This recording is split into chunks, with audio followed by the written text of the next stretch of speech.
Des répétiteurs, oui, il faut en prendre aux enfants quand cela est nécessaire, mais quand ces répétiteurs se transforment en de véritables bourreaux des enfants, que faut-il faire? Comment le savoir? Eh bien, nous allons en parler avec des sachants.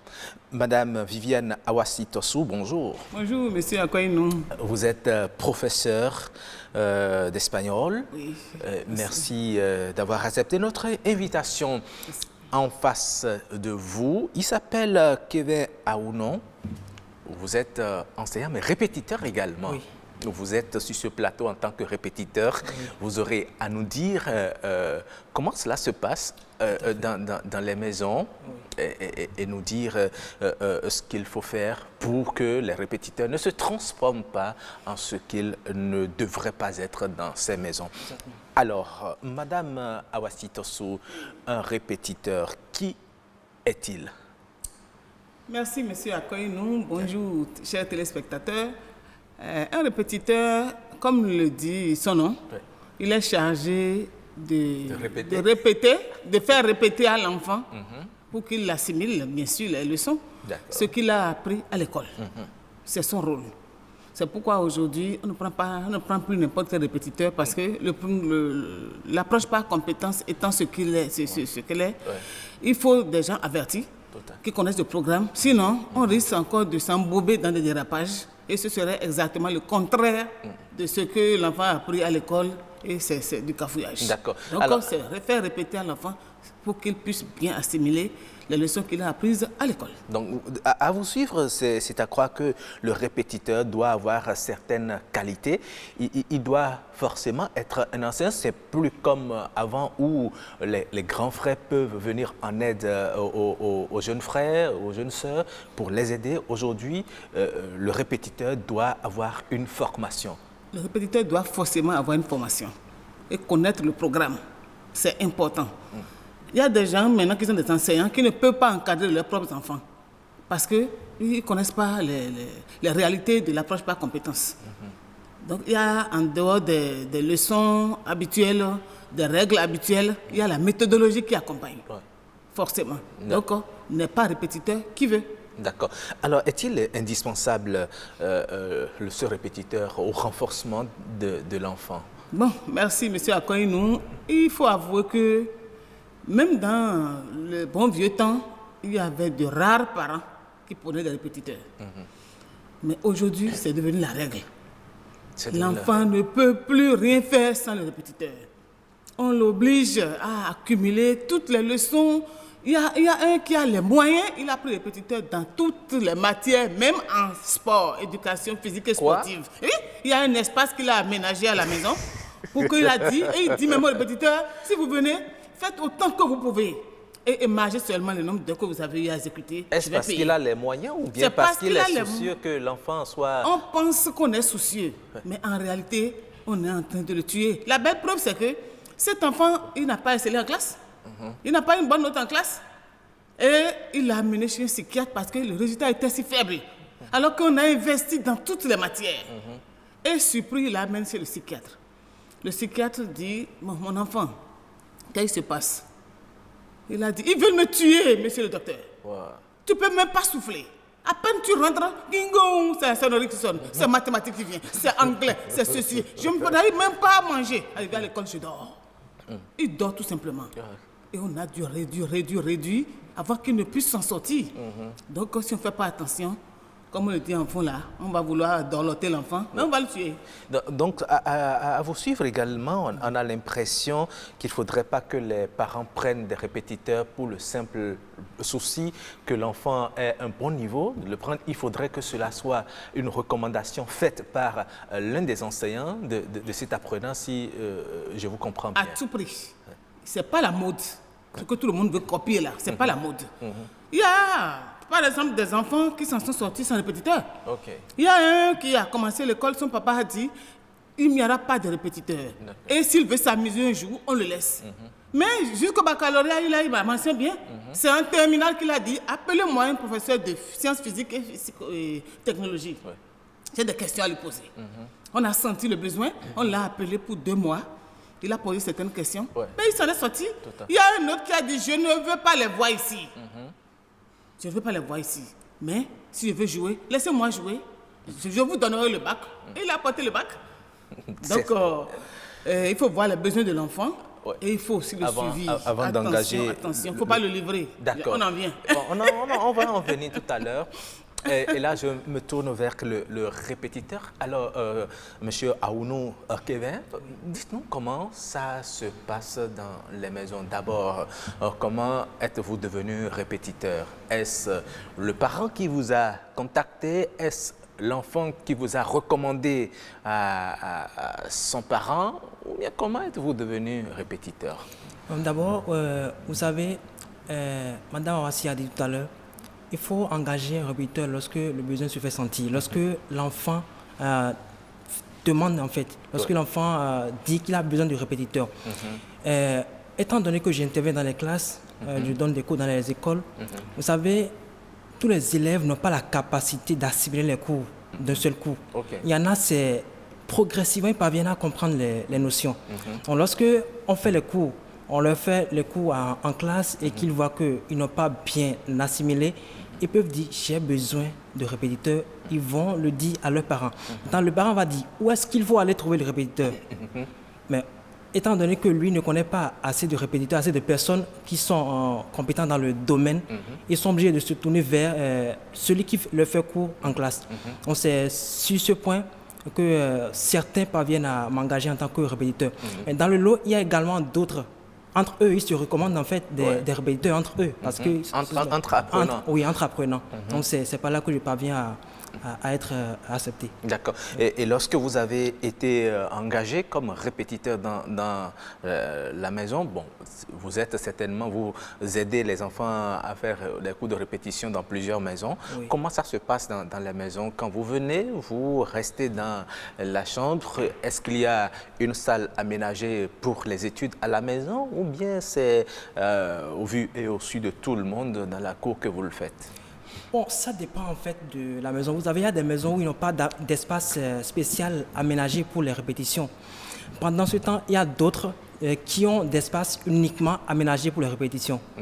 Donc, lorsque le parent a un espace qui est réservé aux répétitions, là, on est obligé de rester dans cette salle-là. Là, vous savez, lorsqu'ils ont cette salle, c'est une salle uniquement salle d'études. Donc, là, on est obligé de rester dans les salles pour travailler. Ouais. Mais lorsqu'ils n'ont pas de salle, on est obligé de rester à l'air libre et travailler. Donc, c'est ça. Maintenant, lorsque vous restez à l'air libre, est-ce que les conditions, vous n'êtes pas distrait si c'est par exemple dans une maison où il y a plusieurs habitants, les va-et-vient, les mouvements dans la maison, est-ce que ça ne perturbe pas l'attention de l'enfant dans ces conditions? Selon vous, vous auriez aimé par exemple que pour les cours de répétition, qu'on aménage un cadre à part pour cela ou bien il faut le faire à l'air libre et au vu et au su de tout le monde? Un cadre à part, c'est l'idéal. Parce que là, ça permet la concentration. Et comme vous l'avez dit, lorsque c'est à l'air libre, il y a de la distraction. Mais il y a des parents qui savent surveiller en fait. Lorsque l'heure de répétition sonne et que le répétiteur, l'enseignant est là, il demande aux autres de souhaiter en fait les enfants surtout.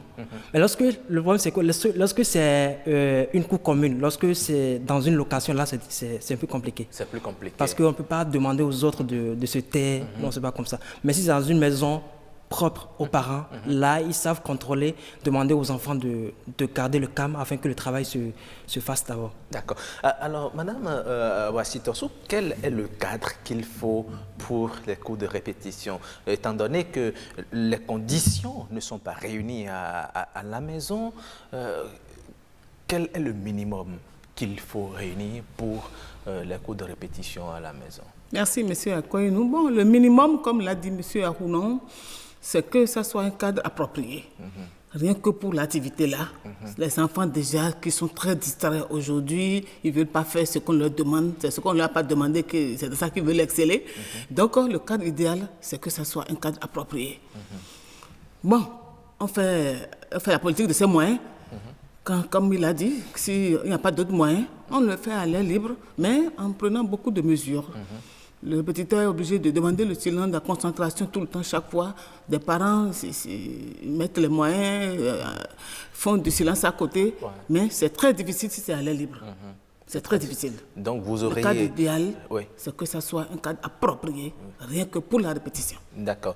Mais généralement, le risque à ce niveau-là, c'est que lorsque le cadre est approprié, vous réservez peut-être une salle. Lorsque les parents ont les moyens, ils construisent une salle, ils savent que c'est la salle d'études, ou bien c'est le garage du véhicule qui sert aux études. Il n'y a que l'élève, l'apprenant et le répétiteur qui sont dans la salle. Est-ce que ce n'est pas des risques, ça ne comporte pas des risques, cet isolement? Oui, ça comporte de grands risques. Mais il faut voir, il faut situer la panne. Où est-ce que où se situe le risque? Le risque, c'est parce que celui qui est venu enseigner, répéter, oui, celui-là, qui travaille dans n'importe quelle condition, s'il y a un véritable éducateur, il n'y a pas de risque. Il n'y a pas de risque. Normalement, il n'y a pas de risque. Parce que c'est son rôle, c'est son enfant. On lui a confié son avenir. Il n'est pas enseignant qui veut. Donc, il doit s'y mettre, quel que soit le cadre. C'est que certains disent que les filles les provoquent. Ça veut dire que si les enfants, leurs propres enfants les provoquent à la maison, ils vont jeter sur la part? Non. Normalement, il n'y a pas de risque, mais ce que nous constatons aujourd'hui, si vous le permettez, c'est qu'il y a des dérapages. Le cadre est approprié, on s'en sert, surtout les filles. Il y a des répétiteurs qui se jettent dessus et qui détruisent complètement l'avenir de ces enfants. Même des garçons, on leur enseigne des notions qui ne doivent pas leur être enseignées. Je ne sais pas dans quel but ils le font. Est-ce que l'objectif est atteint de cette manière-là? Des notions comme quoi, par exemple oui. Suite aux garçons? Oui, aux garçons, vous connaissez l'actualité. Il y a des mouvements sexuels déconseillés qu'on apprend aux garçons, ou des notions, des dérapages spirituels. On leur dit des choses pour les détruire psychologiquement. Ouais. La vie est ceci, cela, ce que les parents, qui ne cadrent même pas avec le bord religieux des parents. Et je ne sais pas pour quelle promotion, pour quelle usine on est en train de faire cette production. Et maintenant, parlant des filles, c'est grave. Vous avez vu sur les réseaux ce qui se passe, les réseaux sociaux, ce qui se passe? Bien sûr. La dame qui a présenté le cas a dit, on demande à la fille de sucer son méchant. C'est le monsieur même qui est méchant. Et à cette fillette-là, et elle suce sans même peut-être savoir ce qu'elle fait. Et c'est son avenir qui est en jeu comme ça. Donc il y a des dérapages. Même si c'est sur la cour, il peut y avoir des dérapages. Même si c'est sur la cour? Même si c'est sur la cour. Ah bon? Oui, il peut y avoir des dérapages. Il y a des répétiteurs aussi courageux? Oui. Il y a une fille qui s'est plainte à ses parents, a dit que le monsieur il passe il fait des gestes sur la table. Et au moment où ils font la leçon, et la fille elle se plaint à ses parents parce qu'elle est éduquée. Si elle n'est pas éduquée, elle allait céder. D'accord. Vous avez compris? Oui. Et j'insiste sur le fait d'être un véritable enseignant. Sinon ça détruit la corporation. Une fille qui travaille bien, elle est la première de la classe. Il y a une cas comme ça, c'est même pas un fait divers. L'enseignant a embrouillé toutes les notes de la fille pour dire qu'elle ne suit plus, il faut qu'elle vienne au cours le matin très tôt, à 17h aussi, il faut qu'on la prenne en charge pour la mettre à niveau. Tous les matins, c'est qu'elle se sert. Ah bon? La fille n'a que 12 ans. L'après-midi, à 17h, c'est qu'elle se sert. Mais c'est la tante de la fille qui est venue à la maison et la fille se lavait et elle pleurnichait pratiquement parce que ça n'allait pas. La tante l'a dit, qu'est-ce que tu as dit? Non, c'est mon maître et moi. Elle a amadoué, elle a fini par céder que le matin très tôt quand maman l'amène, que c'est ce que le maître fait à 17h. Vous voyez que... Et là, c'est même son enseignant à l'école. À l'école. Qu'il fait. C'est lui qui a recommandé, en embrouillant les notes de la fille qui travaillait bien, qu'elle ne suit plus, elle est distraite. Vous voyez que c'est méchant. Et vous êtes payé pour ça. Ça doit nourrir même son homme. Il y a des gens qui ne vivent que de ça. Si les enfants en ont besoin, ce n'est pas un drame d'inviter un pétiteur à aider. Il y a des gens qui peuvent le faire. Mais il faut bien le faire dans la logique de sa profession. Merci bien. Alors, dans cet ordre d'idées, comment ça se passe avec vous, les répétiteurs à la maison? Est-ce que ce sont les répétiteurs qui provoquent premièrement les enfants, surtout les jeunes filles, ou bien ce sont elles qui vous font la cour? Bon, là, vous avez bien situé la question. Est-ce que c'est nous qui provoquons les filles ou bien c'est elles qui nous provoquent? Ouais. Bon, de tous les côtés, en tout cas, de toutes les manières, ça dépend en fait de celui qui donne les cours. Ça dépend du répétiteur. Moi, par exemple, moi, je peux pas dire, je vais aller faire cours. Comment je vais provoquer fille? Maintenant, lorsque la fille me provoque, Ouais. par exemple, C'est déjà arrivé? non. Bon, ça arrive, mais on sait quand même se contenir. D'accord. Lorsque la madame a dit tout à l'heure que la responsabilité dépend de celui qui donne le cours. Si lui, il est là pour travailler, c'est qu'il est là pour travailler. Mais s'il est là pour autre chose, et qu'il est là pour vraiment autre chose. Alors, lorsque vraiment vous êtes engagé pour donner les cours, pour faire les répétitions à une élève, surtout une élève, vous devez être vraiment, vraiment, vraiment vigilant. Oui. Parce que provoquer, ça c'est régulier en fait. Comment vous avez été provoqué? Quelles sont les manières qu'utilisent justement ces enfants pour provoquer les répétiteurs? Bon, les manières, Ouais. ça ne diffère pas. Ce qu'on voit dans la rue, c'est ça qu'on voit à la maison. Vous voyez, la manière C'est-à-dire, d'habiller. dites La manière concrètement d'habiller. pour que nous comprenions concrètement, elles refusent de travailler, elles vous écrivent des lettres, ou bien c'est quoi? Comment ça se passe? Non, écrire des lettres, non, je n'en ai pas encore rencontré, mais surtout, c'est notamment l'habillement. L'habillement surtout. L'habillement. Oui.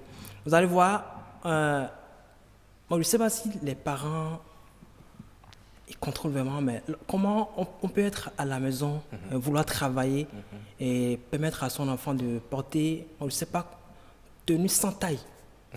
Sans taille. Donc, il laisse les poitrines à découvert, culottes, vraiment. Oh, nous voyons un peu ce que vous décrivez là. Donc, c'est ça en fait. Donc, habillement, c'est si, comme je peux le dire ici, habillement, c'est si. Donc, tout ce qu'il faut en Peut-être que fait. l'enfant le fait pour se sentir à l'aise, comme elle est à la maison, elle ne veut pas tout le temps être attachée, mais vous pensez qu'elle ne devrait pas se mettre comme ça pour venir à l'étude? Oui, normalement, on ne peut pas porter un tel habit et venir à l'étude.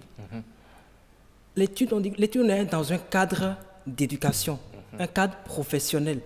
Mais lorsque on est en train de faire cours, en train de voir habillement, ceci, vous voyez, ça déconcentre en fait. Ça déconcentre. Ouais. Là, c'est ça qui amène ceux qui ne sont pas vraiment destinés, ceux qui ne sont pas vraiment venus pour travailler, ça les amène à faire ce qu'ils ne devraient pas faire. À commencer à interpréter ce comportement. Est-ce que ce n'est pas un message que la fille lui envoie et puis lui aussi commence à pousser un peu pour voir si entre-temps ça va répondre ou ça va prendre du côté de la fille. Tout à fait. Même si la fille le fait de façon inconsciente, l'enseignant, lui, il est obligé d'interpréter comme il le veut, selon ce que lui, il le veut. Mais quand vous voyez de ces habillements qui ne sont pas en harmonie avec ce que vous êtes venu faire, est-ce qu'il ne vous arrive pas aussi de leur demander d'aller se changer? Bon, c'est parce que vous ne connaissez pas vraiment les jeunes filles d'aujourd'hui. Même si on leur reproche, ils disent que c'est ce qu'elles ont. Est-ce que nous, on va aller leur changer l'habit? Elles disent que c'est ce qu'elles ont, c'est ce dans quoi elles se sentent à l'aise. Non, nous, on n'a pas le choix, en fait. Mais si, le problème, c'est quoi? C'est lorsque toi, tu es là pour travailler, il ne faut pas regarder ça. Si tu veux travailler, il faut travailler et oublie ce qu'elle a porté. Mais est-ce qu'il vous arrive également, quand vous constatez de ces dérapages vestimentaires, est-ce qu'il vous arrive d'en parler aux parents? Oui, on en parle aux parents. Mais il y a des parents, ceux qui sont compréhensibles et parviennent à leur parler. Mais il y a d'autres, ils cautionnent ces genres de comportements. Mais là, on n'a pas le choix. C'est pourquoi je dis, quel que soit ce que l'enfant porte, il ne faut pas qu'on regarde ça. On est là pour le travail, on travaille, et on se disperse. C'est ça. Oui. Alors, lorsque il arrive que ce soit, vous l'avez dit, hein, les enfants se recommandent des répétiteurs, est-ce que parfois, parmi ces recommandations qu'ils font à leurs parents, il n'y a déjà pas des liens antérieurs avec ses répétiteurs. Et lorsqu'on sait que les parents aujourd'hui courent dans tous les sens pour chercher de l'argent à amener à la maison, lorsqu'on sait que le répétiteur viendra à la maison et qu'il n'y a peut-être à part la domestique que les deux, est-ce que vous ne voyez pas qu'il faut pas tout le temps accepter les répétiteurs que proposent ou que recommandent les enfants? Bon, là, vous avez raison.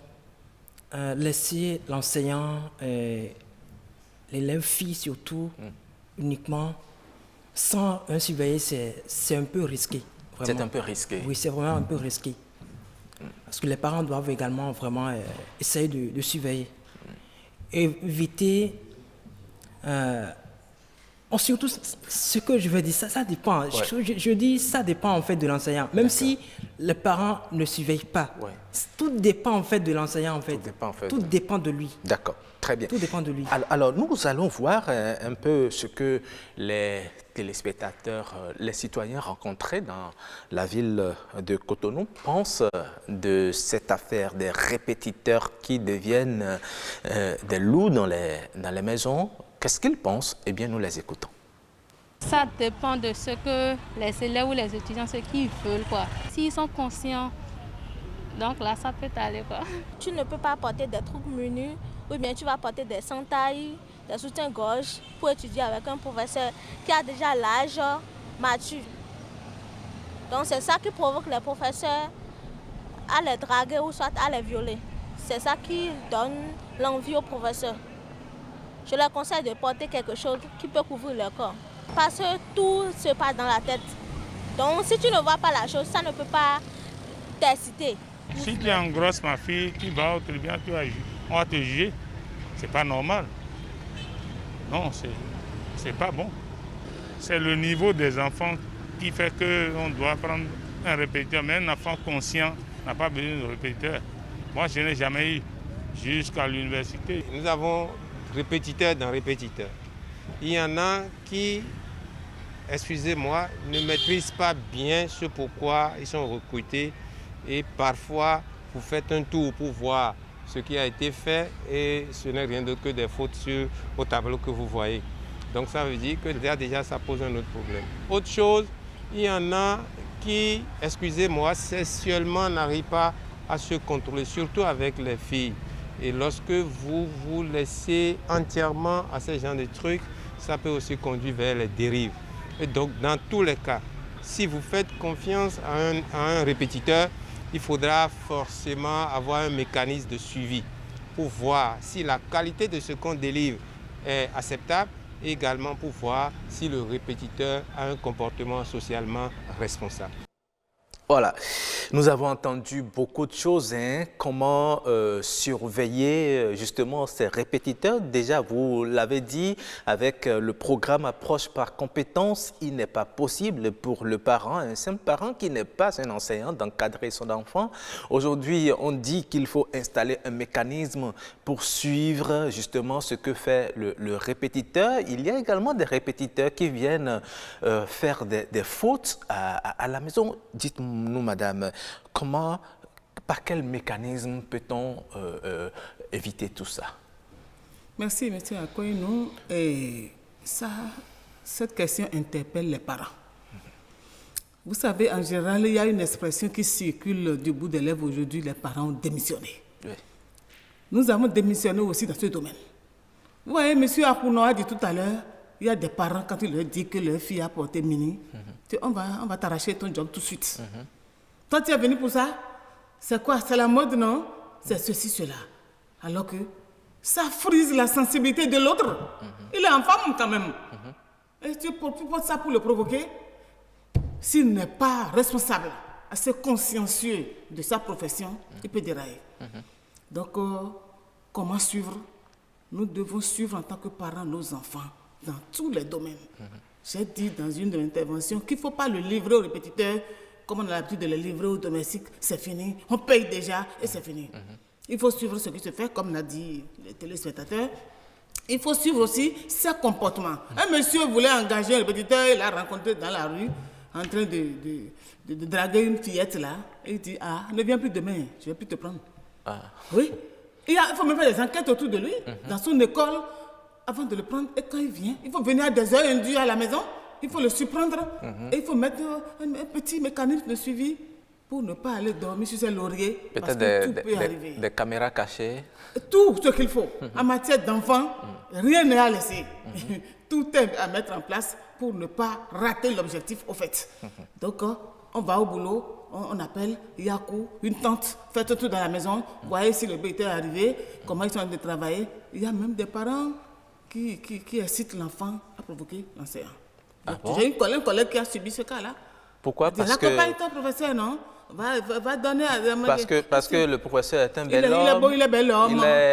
Il a les moyens. Il a les moyens et on veut bien qu'il soit peut-être le futur beau-fils. Vous voyez qu'on a quitté le rôle de parent, non? Donc, tout mettre en œuvre. C'est extrêmement grave. Rentrer avant l'heure. Rentrer à des heures indues. Si vous n'avez pas l'habitude de venir à midi, faites un tour. Vous allez voir ce qui se passe. Moi, j'en ai fait et j'ai vu. Relax. Il était pratiquement l'heure, on s'amusait. Donc, il faut le suivi à tout prix. Rien n'est de trop. Mettez tout le monde à contribution pour qu'on puisse surveiller. Parce que tout n'est pas corrigible. Mais c'est vrai que tout n'est pas corrigible. Et il arrive des fois, vous venez, ou bien vous allez dans certaines maisons où vous voyez qu'on a laissé des écrits au tableau avec beaucoup de fautes.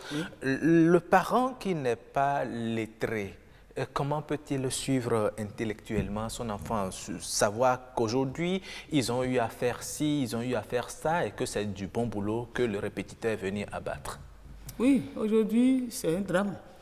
Il y a des niveaux des niveaux d'éducateurs qui sont très bas et des parents qui ne sont pas lettrés et ça fait un problème. S'il faut solliciter des grands frères à l'enfant, des aînés, des proches pour jeter un coup d'œil. Une seule fois, ma cousine l'a fait et on s'est rendu compte que c'était n'importe quoi qu'on enseignait à l'enfant. Elle a pris le cahier, elle ne connaît pas papier. Elle a pris le cahier et dit, regardez-moi ça, s'il vous plaît, ce que le maître fait là. C'est des fautes par-ci, par-là. On l'a simplement remercié parce que c'est pour aider l'enfant et non pour le détruire qu'on est là. Donc, les parents ne doivent pas aller se reposer et dire qu'ils sont de mettre les moyens. Les moyens seuls ne suffisent pas. Parce qu'aujourd'hui, on veut seulement former la tête de l'enfant. On veut mettre dans sa tête tout ce qu'il faut. Il faut qu'il soit le meilleur. Il faut qu'il soit en retard. Par rapport à qui et par rapport à quoi? Il se retrouve toujours au même moment. Le plus souvent même, c'est ceux qui n'ont pas eu de répétiteurs, qui ont pu se débrouiller, qui arrivent à s'en sortir demain, parce qu'ils ont d'autres compétences qu'ils ont pu développer. L'autre, on a tout fait pour lui foutre dans la tête tout le papier du blanc, et il ne connaît que ça. Et à quel prix? Vous le savez bien. D'accord. Alors, monsieur Arounon, est-ce qu'il arrive que des parents installent des mécanismes pour suivre ce que vous faites avec leurs répétiteurs? Si oui, quels sont ces mécanismes de contrôle? Mécanismes de contrôle? Oui. Bon, moi, je n'ai pas encore rencontré ça. D'accord. Je n'ai pas encore rencontré ça. Bon, parce que la plupart des parents qui m'engagent, ils savent en tout cas qui je suis. Ils savent, en tout cas, mes comportements, ma morale, ils le savent en fait. Donc, ils savent que lorsqu'ils sont avec moi, ils ont la confiance. Maintenant, par rapport à d'autres, il y a des parents qui mettent en place des mécanismes de suivi. Oui. Parce que là, lorsque vous êtes en train de travailler, vous allez voir, ils vont faire un saut rapide. Ça évolue, ça évolue. Ça évolue. Oui, au fond, bien, c'est pour, si peut-être le chemin qui mène au puits est à côté, bon, ils sont obligés de prendre par là rapidement pour voir ce qui se passe. Mais c'est quand même une bonne stratégie. Mais de l'autre côté, je me demande, est-ce que ça vaut vraiment la peine, lorsqu'on engage un répétiteur, est-ce que ça vaut vraiment la peine de mettre en place un système de suivi si le répétiteur fait son travail, si celui qui fait son travail il est consciencieux? Est-ce qu'on a besoin de le surveiller? En principe, non, on n'a pas besoin de le surveiller. Lorsqu'on te confie l'enfant, on va dormir on va se coucher sur ses lauriers. On sait qu'il est là pour travailler, il va faire son travail comme il se doit, avec confiance.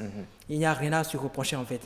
Et par rapport aux fautes, ça c'est vraiment un problème, un grand problème qu'on rencontre aujourd'hui.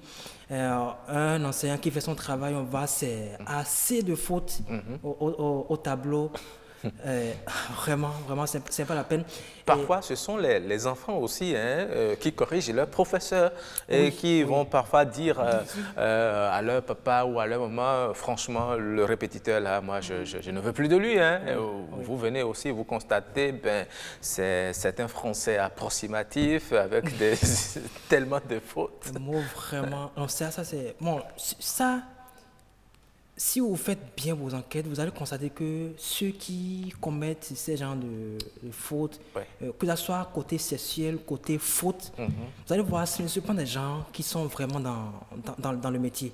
Ah, c'est des gens qui se débrouillent. C'est ce que vous allez constater.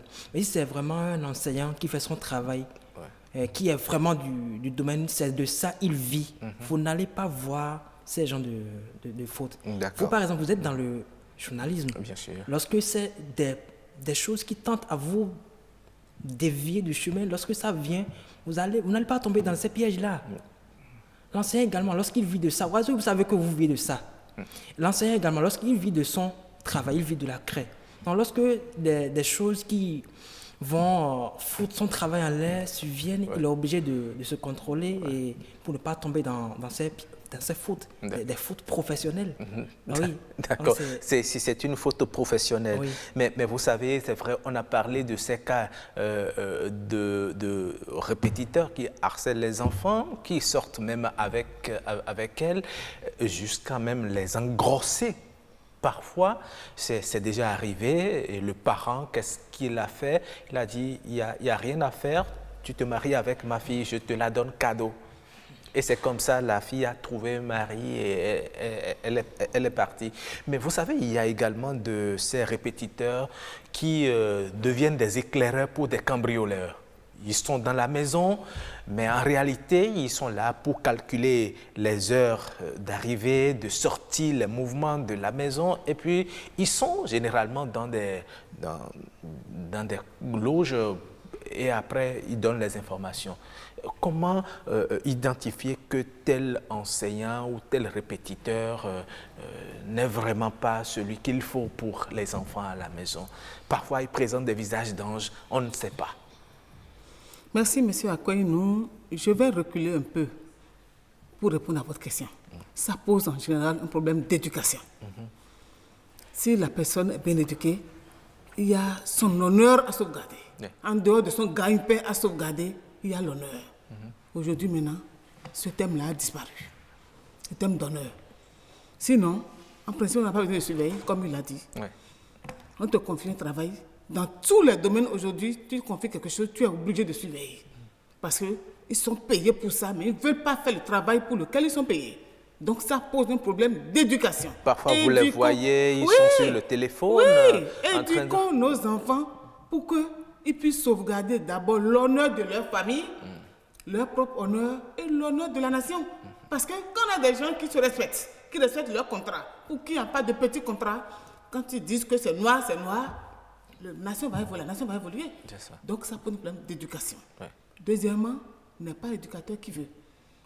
Si vous ne pouvez pas discipliner un peu, excusez-moi le thème, votre libido, et on va tirer sur tout ce qui bouge, c'est dangereux. Ça veut dire que s'il y a un parent qui est avec nous, une fille, une nièce, une belle nièce, on va tirer dessus, tirer sur la domestique, tirer sur son propre enfant. Parce qu'il s'agit de pouvoir maîtriser ses nerfs. Ce n'est pas la sensibilité qui manque. La personne est en bas, non, quand même. Ça va friser votre sensibilité, des choses vont vous inciter, mais le premier organe sexuel, c'est la tête. C'est ça. Un monsieur nous a dit que ça ne passe pas dans la tête là.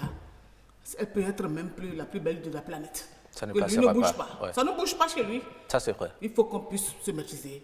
Parce que celui qui maîtrise son corps maîtrise le monde. C'est très important. L'éducation, se maîtriser, penser à son honneur et qu'on puisse bien vivre et mériter le salaire qu'on prend dans tous les domaines. Même si vous balayez quelque part, il faut bien balayer pour mériter le salaire. Sinon, la nature est comme ça. Et quant à ceux qui sont des cambrioleurs, des voleurs et autres? Non, c'est grave. Qui sont des tuyaux, des échelles pour des maisons, qui amènent, c'est dangereux. Parce que ça fait une trahison. De haut niveau, vous n'êtes pas venu pour ça. On a eu confiance en vous. Donc, actuellement, avec le problème d'éducation que nous avons, faisons nos enquêtes avant d'introduire n'importe qui dans nos maisons. Il n'y a pas de honte à cela.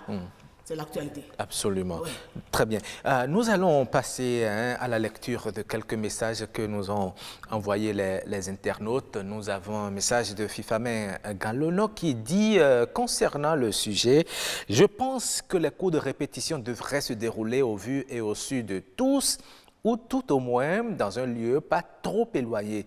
Les salles d'études ne sont pas, les salles d'études ne sont pas très convenables car on ne peut totalement se fier aux répétiteurs et parfois, en l'absence des parents, on a l'impression que ce sont les enfants qui dirigent les séances. Ce sont les enfants qui dirigent les séances.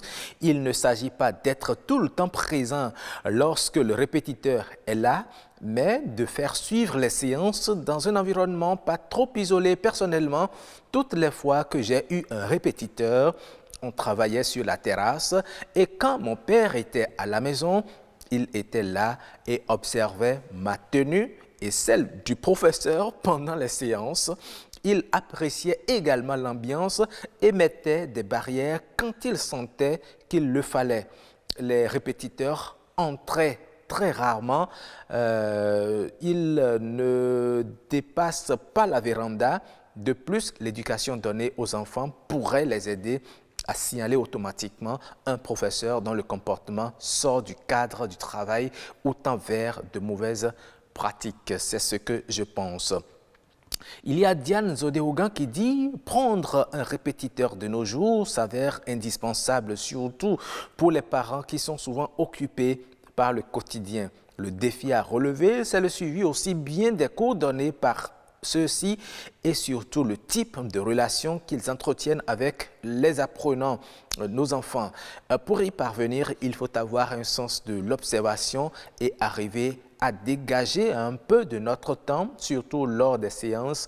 Il n'y a pas de risque zéro. Les relations humaines peuvent réserver assez de surprises. Un monsieur peut être correct aujourd'hui et changer du jour au lendemain. Il va falloir redoubler de vigilance et communiquer de façon sereine avec ses enfants, s'enquérir de tout ce qui se passe et comment les cours sont donnés. Il y a également Maître Simplice Dako qui dit ceci, il faut signaler aussi la difficulté de trouver des professeurs de sexe féminin en mathématiques et en PCT. Sinon, les parents en prendraient pour leurs enfants. Il y a aussi qu'il faut craindre que madame, le professeur, ne devienne concubine du père de l'apprenant. Mes excuses si c'est déplacé mon intermède. Voilà. Et il y a madame Andrea Bachiomba qui dit ceci. En fait, quel que soit le répétiteur ou l'apprenant, chacun d'eux a besoin d'un suivi car la confiance n'exclut pas le contrôle. L'étude avec les apprenants a besoin d'un cadre assez calme afin d'éviter les perturbations éventuelles. Un cahier de texte, puis le cahier d'études de l'apprenant portant la date et l'heure du cours répété. Se rapprocher de l'enseignant de l'école pour savoir comment évolue le travail de l'apprenant, mettre l'enseignant et le répétiteur en contact en vue d'un travail continu, ce qui permet de relever le niveau de maturité et de compréhension, voire le défi. Toutefois, d'autres mesures peuvent être prises comme préparer, prépayer ou payer à bonne date surtout. Et il y a Yves-Patrick Loco qui dit « N'est-il pas mieux que le maître d'école soit en même temps le répétiteur ?» C'est une question qu'il pose. Et bon, elle lui a répondu oui et non. Oui, parce que le maître d'école connaît son apprenant et sait combler ses besoins. Non, parce que l'apprenant reste quelquefois dans un étau, toujours sur le qui-vive, un état d'esprit qui peut faire perdre les pédales, comme peut le rassurer aussi. Tout dépendra du dynamisme et du tact de l'enseignant. Voilà donc.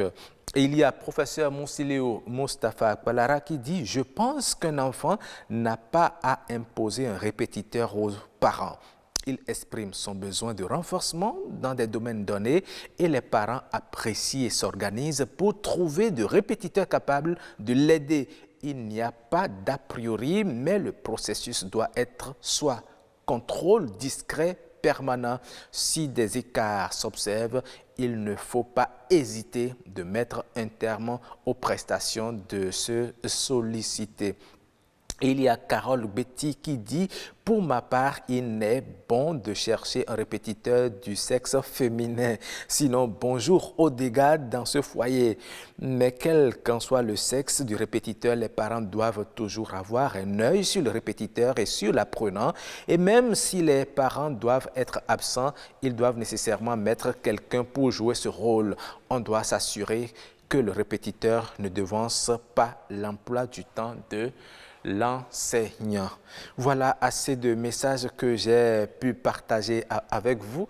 Qu'est-ce que vous pensez déjà de ces messages, de cette contribution des téléspectateurs qui nous ont envoyé leurs messages, Monsieur Arounou? Parmi les interventions, celle qui m'a interpellé, c'est celle du professeur. Ouais. L'élève n'a pas à imposer son répétiteur. Il exprime son besoin et vraiment les parents s'organisent pour trouver un répétiteur pour lui. Et à côté, est-ce qu'il faut prendre l'enseignant de classe comme répétiteur à la maison? Ça, c'est une question vraiment sensible.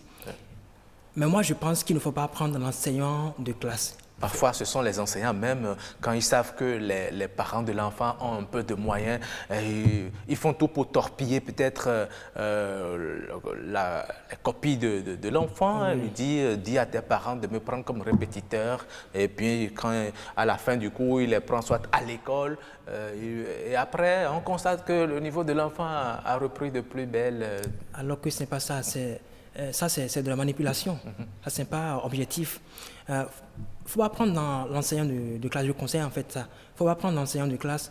Il faut peut-être plutôt prendre quelqu'un d'autre qui n'a même aucun lien avec l'école en question. Là, le travail est objectif. Vous allez voir si vraiment l'élève, le vrai niveau de l'élève, vous allez le découvrir. Si vraiment l'élève a un bon niveau, vous allez le découvrir à travers cet enseignant. S'il n'a pas un vrai niveau, vous allez le découvrir à travers ça. Lorsqu'on prend l'enseignant de classe, qu'est-ce qui peut se passer? L'enseignant de classe, il est obligé de faire son travail de répétition exactement dans la même ligne que l'école. S'il veut faire par exemple une interrogation ou bien un devoir, il est obligé, parce qu'il fait répétition, il est obligé d'orienter l'enfant dans ce sens, même si ce n'est pas direct, il est obligé de proposer des sujets qui ont rapport directement avec son devoir. Alors que ça bavade aussi entre les enfants. Les enfants qui disent « Ah, le maître fait coup de répétition à tel enfant et il lui a montré les épreuves. » C'est facile. Parce qu'il veut vraiment montrer aux parents que l'enfant est bon, alors que ce n'est pas ça. Donc, il est obligé de prendre par des moyens, même si ce n'est pas objectif, il est obligé de prendre par là. Donc c'est pourquoi il faut prendre des gens qui ne sont pas l'enseignant de classe. Ok. Merci beaucoup à vous, Kevin Arounou. Je rappelle que vous êtes enseignant et répétiteur également. Oui. Ça paye beaucoup, les cours de répétition. Oui, là, ça paye vraiment beaucoup plus que les cours officiels. Oui, parce que là, c'est beaucoup moins de tracasseries, beaucoup moins de déplacements que par rapport aux cours de classe. Et là, un répétiteur peut se retrouver banalement avec 300 000 francs à la fin du mois. Oui, il y en a qui, eux, ils ne font même pas des cours de classe. Ils sont uniquement focus sur les cours de répétition. Parce que c'est beaucoup plus rentable en fait. C'est ça. Oui. D'accord. Merci beaucoup. Oui, madame, vous avez la parole pour votre mot de fin. Vous avez écouté beaucoup de messages. Beaucoup de messages très riches. Oui. Quand l'enfant, c'est lui qui vient poser le répétiteur ou bien c'est elle qui vient poser, mais une fille a dit, c'est un beau mec, elle dit à papa de le recruter. Vous voyez déjà, donc ça peut être déjà prémédité, c'est dangereux. Et l'enfant, qu'est-ce qu'il sait? Même si tu es corpulente, ou bien tu es lancé, tu ne peux qu'agir conformément à ton âge. Il ne faut pas trop leur donner des prérogatives qui ne sont pas les leurs. Tu ne peux pas choisir quelqu'un, qu'est-ce qu'il en sait. Et c'est dangereux aussi de prendre celui qui est à l'école. Comme il a dit, il a tout dit, c'est grave. Et dans tous les cas, comme l'ont dit les téléspectateurs qui ont écrit des messages, il faut le suivi. L'argent ne pourra pas remplacer le rôle du parent. C'est ça. Il faut le suivi à tout prix. La confiance n'exclut pas le contrôle. D'accord. Sinon, des dérapages, il peut y en avoir de toutes sortes. Mais il faut qu'on éduque. Il faut qu'on éduque. Vous mettez l'accent sur l'éducation des enfants. Il y a un petit fait divers qui m'enchante beaucoup. La fille n'a que 12 ans. Elle allait vendre tomates dans une maison. Et des garçons commençaient par le faire de petits gestes. Mais elle a commencé par lancer des pierres sur la tôle. Et on est venu la sauver. C'est ça. C'est l'éducation qu'elle a reçue qui lui a permis de commencer par crier. Mais si elle avait commencé par accepter la chose, ça allait se passer tranquillement. Voilà. Donc, quand l'enseignant va quitter son rôle, nos enfants éduqués pourront leur dire « Papa, il y a tel mouvement. » Exactement. Papa, il y a telle chose. Et il faut beaucoup dialoguer avec les enfants. C'est très important. L'éducation à la santé sexuelle, il faut leur apprendre leur corps. Par leur parler de leur santé sexuelle pour qu'ils puissent avoir une sexualité responsable. Ça permet d'éviter les dérapages. On ne pourra pas abuser d'eux. On va prendre votre argent et payer le bourreau pour qu'il vienne vous tuer et encore chez vous. C'est dangereux. Les enfants aussi qui deviennent des dealers précoces, qui commencent à fumer. Il faut leur parler beaucoup. Il faut leur parler. Voilà. Il faut la communication, il faut les mettre à l'aise. Merci. Parce que leur époque aussi, et il faut les accompagner dans le drame qu'ils vivent. Merci beaucoup, Madame Viviane Awassi Tossou, d'être passée dans cette émission. C'est un plaisir. Et le plaisir est partagé. Mesdames et messieurs, j'espère que vous avez aimé les échanges. Eh bien, le débat se poursuit dans la maison.